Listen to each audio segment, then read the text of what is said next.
Hi hello friends, welcome to PUC exam preparation channel. ಇಂದು ನಡೆದ ಇತಿಹಾಸ ಕೀ ಆನ್ಸರ್ ನೋಡೋಣ. ರೋಮನ್ ಅಂಕಿ ಕೊಟ್ಟಿರುವ ಆಯ್ಕೆಗಳಲ್ಲಿ ಸೂಕ್ತವಾದ ಉತ್ತರಗಳನ್ನು ಆರಿಸಿ ಬರೆಯಿರಿ. 1ನೇ ಕ್ವಶನ್. ಪ್ರತಿಪಾದನೆ ಎ. ಸಿಂಧೂ ನಾಗರಿಕತೆಯು ಪ್ರಪಂಚದ ಪ್ರಾಚೀನ ನಾಗರಿಕತೆಯಲ್ಲಿ ಒಂದಾಗಿದೆ. ಕಾರಣ ಆರ್. ಇದು ಈಜಿಪ್ಟ್, ಮೆಸೊಪೊಟೇಮಿಯಾ ಮತ್ತು ಚೀನಾ ನಾಗರಿಕತೆಗಳ ಸಮಕಾಲೀನ ನಾಗರಿಕತೆಯಾಗಿದೆ. ಇದಕ್ಕೆ ಕರೆಕ್ಟ್ ಆನ್ಸರ್ ಸಿ. ಎ ಮತ್ತು ಆರ್ಗಳೆರಡೂ ಸರಿಯಾಗಿವೆ ಹಾಗೂ ಆರ್ ಎನ ಸರಿಯಾದ ವಿವರಣೆಯಾಗಿದೆ. 2ನೇ ಕ್ವಶನ್. ಚಾಲುಕ್ಯರ ವಾಸ್ತುಶಿಲ್ಪವನ್ನು ಭಾರತೀಯ ದೇವಾಲಯಗಳ ವಾಸ್ತುಶಿಲ್ಪದ ತೊಟ್ಟಿಲು ಎಂದು ಹೇಳಿಕೆ ನೀಡಿದವರು. Correct answer A. Percy Brown. 3ನೇ ಕ್ವಶನ್. ಬಹುಮನಿ ಸುಲ್ತಾನರ ಮೊದಲ ರಾಜಧಾನಿ. ಕರೆಕ್ಟ್ ಆನ್ಸರ್ ಗುಲ್ಬರ್ಗಾ, ಈಗಿನ ಕಲಬುರಗಿ. 4ನೇ ಕ್ವಶನ್. ಆಧುನಿಕ ಮೈಸೂರಿನ ಶಿಲ್ಪಿ ಮತ್ತು ನಿರ್ಮಾತೃ ಎಂದು ಪರಿಗಣಿಸಲ್ಪಟ್ಟ ದಿವಾನರು. Sir M ವಿಶ್ವೇಶ್ವರಯ್ಯರು. ಹಾಗೆ 5ನೇ ಕ್ವಶನ್. ಜಯಭಾರತ ಜನನಿಯ ತನುಜಾತೆ ಪದ್ಯ ಬರೆದವರು. Correct answer A. ಕುವೆಂಪು. ಹಾಗೆ ರೋಮನ್ ಅಂಕಿ 2. ಕೊಟ್ಟಿರುವ ಉತ್ತರಗಳಲ್ಲಿ ಸರಿಯಾದುದನ್ನು ಆರಿಸಿ ಬಿಟ್ಟ ಸ್ಥಳಗಳನ್ನು ಭರ್ತಿ ಮಾಡಿ. 6ನೇ ಕ್ವಶನ್.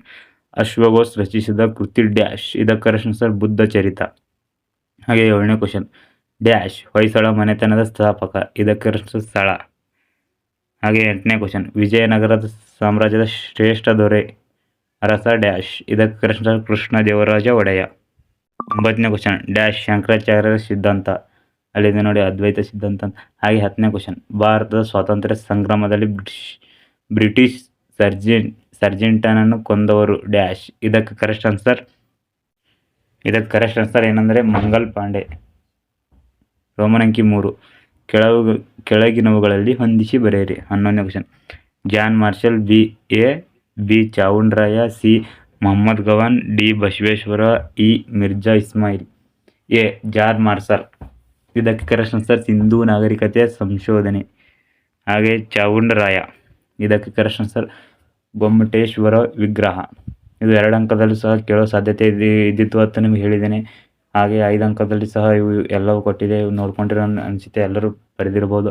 ಹಾಗೆ ನೀವು ಯಾವ್ಯಾವ ಬರೆದಿರಿ, ಎಷ್ಟು ಅಂಕ ಬಂದಿದೆ ನಮ್ಮ ಡಿಸ್ಕ್ರಿಪ್ಷನ್ ಕಮೆಂಟ್ ಮಾಡಿ. ಹಾಗೆ ಟೆಲಿಗ್ರಾಮ್ ಚಾನಲ್ ಡಿಸ್ಕ್ರಿಪ್ಷನ್ ಬಾಕ್ಸ್ನಲ್ಲಿ ಕೊಟ್ಟಿರ್ತೇವೆ, ಜಾಯ್ನ್ ಆಗಿ. ಹಾಗೆ C Mohammed ಗವಾನ್ಗೆ correct answer Madras ಅವ್ರನ್ನು ಕಂಡುಹಿಡಿದು. ಹಾಗೆ ಡಿ ಬಸವೇಶ್ವರವರ. ಇದಕ್ಕೆ ಕರೆಕ್ಟ್ ಆನ್ಸರ್ ಕಾಯಕವೇ ಕೈಲಾಸ.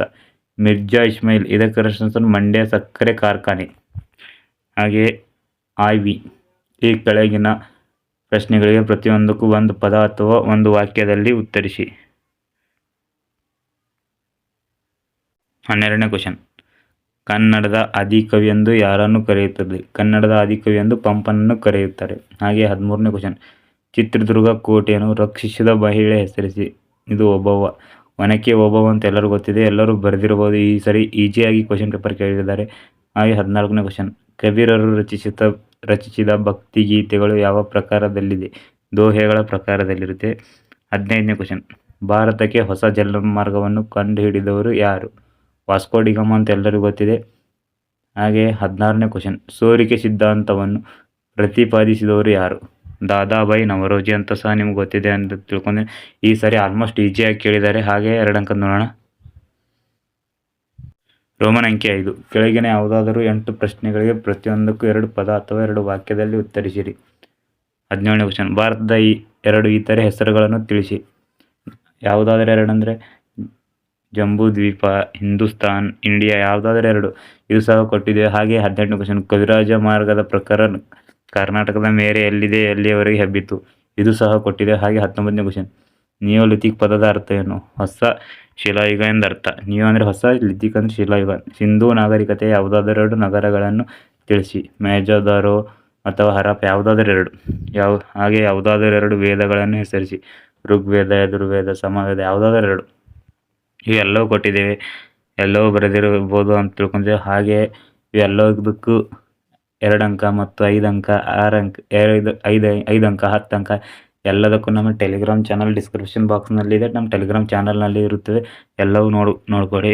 ಇದರಲ್ಲಿ ನಾವು ಹೇಳಿದ್ರಲ್ಲಿ ಯಾವ್ಯಾವ ರಿಪೀಟ್ ಆಗಿ ಅಂದರೆ ಶಿಸ್ತು ಪಂಥದ 2 ಪ್ರಮುಖ ಸಂತರನ್ನು ಹೆಸರಿಸಿದ್ದು ಸಹ. ಹಾಗೆ 28ನೇ ಕ್ವಶನ್. ಯಾರಾದರೂ 2 ತೀವ್ರಗಾಮಿ ನಾಯಕರನ್ನು ಹೆಸರಿಸಿ. ಇದು ಸಹ ಕೊಟ್ಟಿದೆ. ಹಾಗೆ 23ನೇ ಕ್ವಶನ್ ಶಿವಾಜಿಯ ತಂದೆ ತಾಯಿ ಯಾರು? ಇದು ಸಹ ಕೊಟ್ಟಿದ್ದೇವೆ. ಹಾಗೆ ಎಲ್ಲಾದರೂ ತಪ್ಪಿದ್ದರೆ ಕ್ಷಮಿಸಿ. ಹಾಗೆ ಮುಂದಿನ ವಿಡಿಯೋಗಳಿಗಾಗಿ ನಾವು ಹೆಲ್ಪ್ಫುಲ್ ವಿಡಿಯೋಗಳು ನೀಡುತ್ತಿರುತ್ತೇವೆ. ನಮ್ಮ ಚಾನಲನ್ನು ಸಬ್ಸ್ಕ್ರೈಬ್ ಮಾಡಿಕೊಳ್ಳಿ. ಧನ್ಯವಾದಗಳನ್ನು. ವಿಡಿಯೋವನ್ನು ಕೊನೆಗೊಳಿಸುತ್ತಿದ್ದೇನೆ.